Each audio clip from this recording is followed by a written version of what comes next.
My engagement party was supposed to be the happiest day of my life. The room was filled with soft music, flickering candles, and the smell of roses and champagne. People were laughing, sipping cocktails, and congratulating me and Daniel, the man I loved, the man I'd spent 6 years building a life with. But behind all the smiles and clinking glasses, my family was plotting something unforgivable. Please subscribe to our channel and tell us in comments from where are you watching this video. It started 2 weeks before the party when my mother called me into the kitchen with her fake gentle voice, the one she always used when she wanted something big. "You know your brother's wedding is coming up," she said, adjusting her necklace like she was preparing for war. "And you haven't really done anything with that $100,000 Grandpa left you for your own wedding." I stiffened. "Because I'm saving it. For my wedding." "Well, Justin's wedding is first," she smiled, sickly sweet. "And he really wants that resort in Cancun. It would mean the world if you'd let us borrow the money." I blinked. "You want me to give him my wedding fund?" "Not give," my father chimed in from the doorway. "Just lend it. You and Daniel can have a backyard thing. You're not flashy anyway." I stared at them both. "You want me to downsize my future for his big party?" Mom scowled. "It's not about you, Ava. Your brother is the only son, and he's marrying into the Thompsons. They have real connections." "And what about Daniel?" "About me?" I asked, stunned. "You'll understand when you're older," Dad said coldly, then walked out like the conversation was over. But I didn't give in. For 2 weeks, the tension at home was unbearable. They tried guilt. They tried manipulation. Mom even cried and told the extended family I was refusing to help my brother in his time of need. I ignored the side eyes and silent judgments. Daniel kept telling me, "You don't owe them your future, Ava." And I believed him. For once, I chose myself. But I never expected them to retaliate like that. The night of the engagement party, everything was perfect, until my brother showed up late, clearly drunk, and tossed his blazer onto a guest chair like the whole night was his. My father gave him a nod, then scanned the room for me. When he saw me standing near the cake with Daniel's arm around my waist, his face darkened. He approached slowly, like a man trying to look calm while holding back rage. "We need to talk," he said through gritted teeth. "In the middle of my engagement?" I said. "You're embarrassing this family," he hissed, grabbing my arm. Daniel stepped forward. "Sir, with all due respect," but my dad shoved him back. "Stay out of it." The music cut. Every guest turned as my father's voice rose. "You selfish brat! You owe your brother everything, and this party? You don't deserve it." I tried to pull away, but he gripped my wrist tighter, his eyes wild. "Give him the damn money, or I swear." And then it happened. He slapped me, open-handed, in front of 50 people. My earring flew off. My head turned with the force, and time just stopped. My mother gasped, but not in horror, more like embarrassment. Justin laughed nervously and sipped his drink. Daniel rushed to my side, holding my face, trembling with fury. "You just hit your daughter," he said, shaking, "on her engagement." "She brought it on herself," my dad snapped. "She's ungrateful. We raised her and this is how she repays us?" I stood there, holding my burning cheek, staring at a man who'd just shattered the last piece of me that wanted to be part of that family. I didn't cry. Not then. Instead, I turned to Daniel and whispered, "Let's go." We left the party without another word. The silence behind us was deafening. I could feel the judgment, the whispers, the scandal beginning to bloom like a bruise. But I didn't care. Because something inside me had snapped, in the most powerful way. They wanted to take my future? Fine, I would take theirs.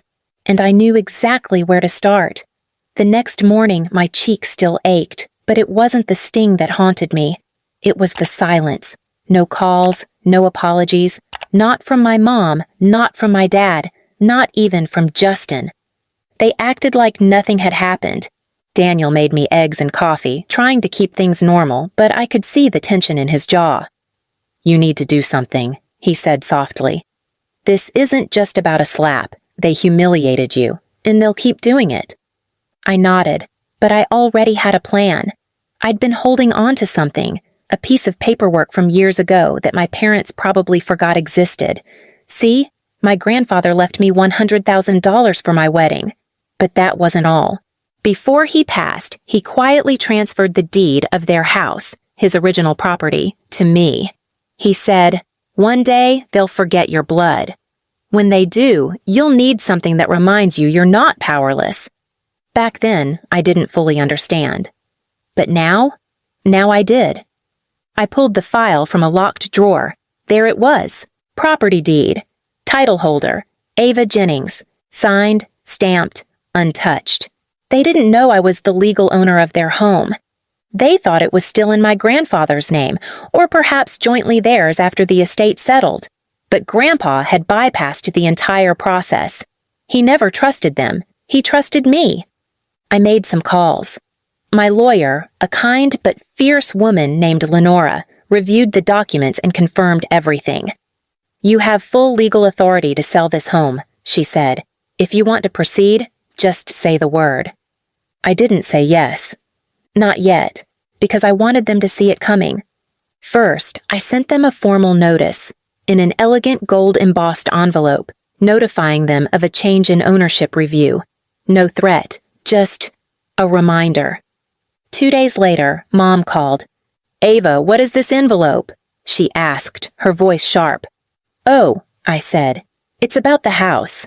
She scoffed.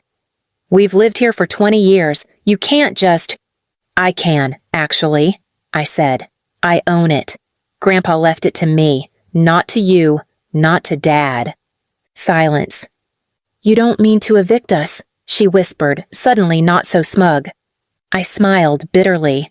"I mean to give you the same amount of consideration you gave me when Dad slapped me in front of 50 guests, and you stood there like I deserved it." She tried the guilt again. "But where will we go? Your father's health isn't what it used to be. We've built our life in this house." "And I was building mine," I said, "until you tried to gut it for a beach wedding and then watched your husband hit your daughter." That's when the screaming started.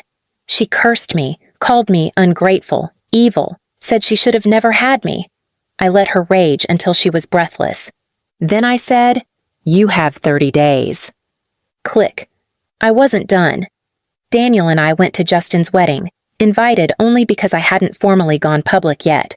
I showed up in a sleek white pantsuit, my cheek healed, my eyes colder than ice. My brother smirked at me during the reception like nothing had happened. "Glad you could finally show your face," he said. I leaned in. "I hope you enjoy the honeymoon," I whispered. "Because when you get back, Mom and Dad won't have a home to welcome you." He laughed, until he realized I wasn't joking. 2 weeks later, the final documents went through. I sold the house, not to just anyone, but to a developer who planned to bulldoze and rebuild. The notice was posted on their front door in bright red. "Property sold. Vacate within 14 days." My phone rang nonstop. I didn't answer. When they showed up at my doorstep in tears, I let them stand on the lawn. "You think this is fair?" my dad shouted. "No," I said, "but neither was slapping me at my engagement or choosing a son over a daughter for 28 years. "We gave you everything," he growled. "You took everything," I corrected. "Now I'm just returning the favor." They begged. For the first time in my life, they begged me. But I had already moved on. I watched them drive away in silence, their entire life packed in the back of Justin's SUV. It wasn't revenge. It was justice. And it was only the beginning. 3 months after I sold the house, life was calm, but I wasn't done healing. The world assumed I was doing fine, that I'd moved on from the betrayal. But trauma doesn't vanish just because the deed is filed and the locks are changed. The truth is, I spent nights questioning whether I went too far, whether revenge was just masking old wounds. But then the letter arrived. It was addressed in my mother's handwriting, mailed, not emailed, as if shame was too heavy for a digital message. I let it sit unopened on my kitchen counter for 2 days. When I finally read it, the words stung like glass. We raised you. We loved you. You're destroying your family out of spite. You sold our home, your home, and now your father's health is declining. You've made your point. Are you proud of yourself? No apology, no acknowledgement of what they did to me. Just guilt. I burned the letter in a fire pit that night. Daniel stood beside me, silently handing me the lighter. He didn't need to say anything. His presence told me everything I needed. I wasn't wrong to walk away. The world, though, kept turning. 2 weeks later, I got an unexpected call from a familiar number. Gregory Harper, CEO of a prestigious consulting firm where I'd interned in college. I hadn't heard from him in years. "Ava," he said warmly, "I've been following your work with the nonprofit. Your latest housing equity project is brilliant. We're opening a new branch in Seattle. I want you to lead it." I nearly dropped the phone. "You're offering me an executive role?" "Yes," he said. "Full control, full salary, and full freedom." I took it. That night, Daniel and I packed boxes for our move to Seattle. I glanced around our apartment one last time, not because I'd miss it, but because it symbolized the life I built on my own. 2 months into my new role, a company gala was held in Los Angeles. I returned to town to speak on stage, unaware that my speech would go viral. I shared my story. Not every ugly detail, but enough. I spoke about generational betrayal, about the myth of unconditional love, about how sometimes the people who raise you also try to erase you. The room was silent, until it exploded in applause. When I stepped off stage, a young woman stopped me near the elevator. "Your story saved me," she said, tearing up. "My dad made me give up my savings for my brother's law school, and I thought I was the problem. But now I know I'm not." I hugged her. I didn't need validation, but it reminded me. My pain had purpose. 2 weeks later, I returned to my childhood town briefly for a real estate visit. As fate would have it, I ran into my brother Justin outside a strip mall. He was thinner, disheveled, eyes darker. He blinked when he saw me step out of the black SUV. "Oh, so the rumors were true," he muttered. "Which ones?" I smiled. "That you sold the house just to prove a point." I tilted my head. I sold it because you beat me there first. For years." He looked away. "Mom's been crashing on my couch." "That must be fun," I said. "Maybe next time she'll bring a belt." He flinched. "You really changed." "No," I said, stepping closer. "You just underestimated how quiet I can be when I'm planning my comeback." He didn't have a reply. Back in Seattle, things grew brighter. I launched a women's initiative for survivors of family betrayal. I named it The Second Room, for all the daughters who were told they'd never deserve the first. At the grand opening, I gave one final speech. I was beaten at my own engagement. But that wasn't the day I broke. It was the day I began to rebuild. We are not what they did to us. We are what we build from it. Applause, tears, hope.